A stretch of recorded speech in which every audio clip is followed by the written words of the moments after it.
The Microsoft 365 release included a few functions specifically designed for text. They make working with text significantly easier. One such function is TEXTBEFORE. It lets you extract text before a pattern or a delimiter. Earlier, you would have had to use at least 3 to 4 functions to achieve the same results. TEXTBEFORE makes this simple, and that's what we are going to look at in this video. Let's begin with the basic use of TEXTBEFORE. We have a few names here. They're written as last name, followed by a comma, and a space, and then followed by the first name. We need to extract the last name. If we look at the data, then we need to extract the text before the comma. So let's convert this statement into an Excel formula. We will write text before in the cell B2. The first parameter is text, which in our case is the contents of the cell A2. The next parameter is delimiter. This means we need to extract the text before this pattern or this set of characters. Since we need the text before the comma, we will write comma in double quotes. Rest of the parameters are optional and we will explore them shortly. Close the bracket and press enter. We get Smith as the answer, which is indeed the last name for the first person.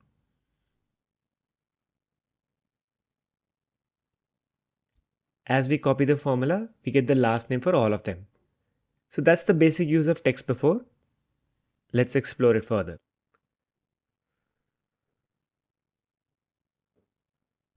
Now we will look to see how do we work with text where there are multiple instances of a delimiter. If you look at the data, we have the same name format of last name, comma, the first name. But this time we also have an additional comma and name of the function they work in. Our goal is to extract the full name. Let's write the same formula that we just wrote, text before. For the first parameter, we will select A2. For the second parameter, we will provide the delimiter as comma. Close the bracket and enter.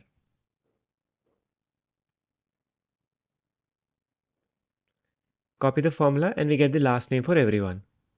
However, we wanted to get the full name. So let's make a minor modification to the formula that we have written. After the delimiter, the next parameter is instance number. This means that which instance of the delimiter should Excel consider. I will type 2 here as we want the text before the second comma. The second comma is after the name. Close the bracket and enter. And now we get the full name. Copy the formula and we get the full name for everyone. An alternate way of saying this is that we want the text before the last occurrence of the delimiter. We indicate the last occurrence by providing -1 as the instance number. Let's replace the 2 with -1. We get Amy Smith. And as we copy, we get the same result. Now, in case we only wanted to get the last name, we can either not provide the delimiter, as the default is the first instance, or we could even write -2 to imply second last parameter. I will change -1 to -2. Copy the formula. And now we get the last name only.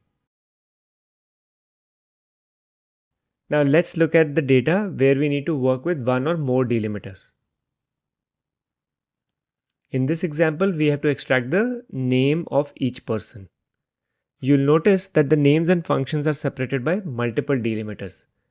For Amy Smith, the delimiter is a semicolon. For Ravi Singh, it's a colon. For Max Pilling, it is a space and dash together. For Anita Joy, it is just the dash. This is different from the row above as there was a space between the name and the dash there. Just like Ravi, it's a colon for Steve. Since we have 4 distinct delimiters, we will need to provide them all as an array. To provide data in an array, we'll make use of curly brackets or braces. Let's write the formula. Text before. For the first parameter, we'll provide A2. For the second parameter, we'll provide all the delimiters. Each delimiter will be included in a pair of double quotes separated by a comma. and all of them will be in a pair of curly brackets or braces. Curly brackets open. First delimiter is semicolon. So let's write it in a pair of double quotes, comma. Next one is a colon in pair of double quotes. Similarly, space and dash. And finally, dash. Let's close the array by closing the curly brackets and close the function.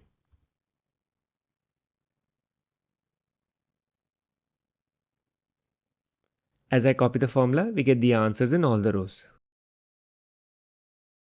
Now let's look at an example where the delimiter is missing. If you look at this data, we have the names followed by a semicolon and a space and then the function name. This is true for all rows except the one for max billing. There, instead of semicolon, we have a comma. If we now try to extract the full name using the delimiter as semicolon, we should receive an error for max billing. Let's verify that. Text before. The first parameter is A2.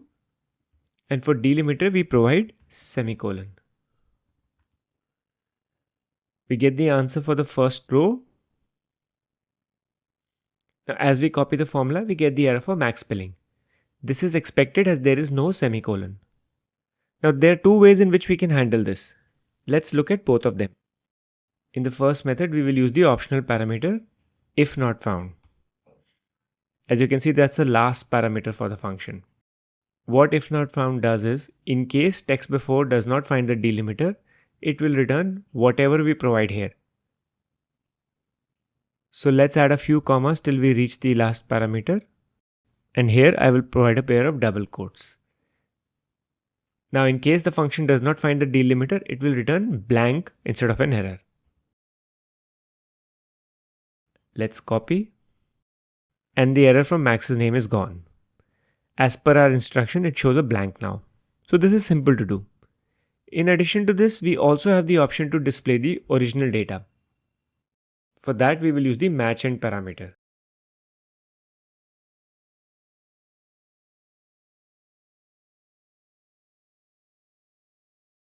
As we reach the parameter, we have two options. If we select match to end or 1, then it displays the original text. So I'm going to provide 1 and close the bracket.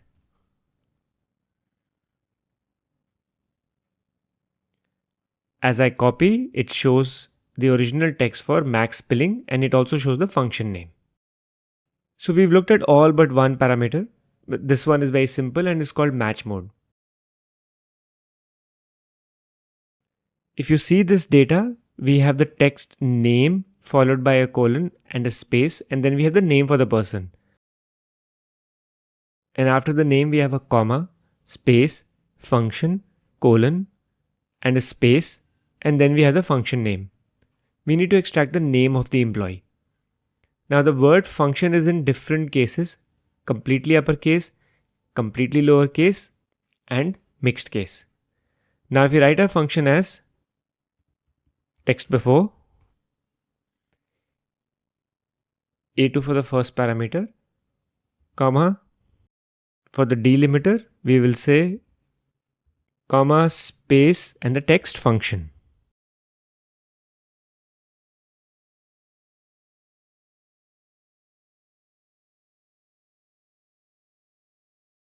We get results for only 2 people and for others we get an error. This is because Excel matches the text case for the delimiter. Let's use the match mode parameter.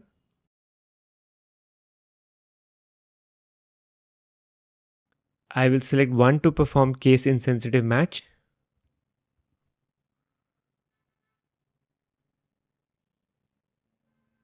Now we get the name for all the employees.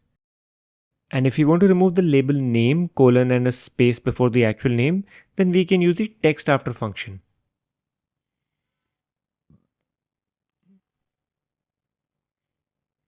We will write text after function just before the text before. Text after. And the result of the text before function will work as the first parameter for this function. Let's go to the end. Delimiter will be name, colon and a space.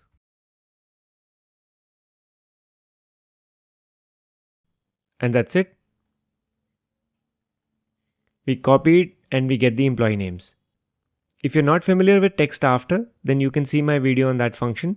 The link is in the description. Hope you found this useful. It'll be wonderful if you could subscribe to our channel if you haven't already. I'd appreciate your help. Thanks for watching.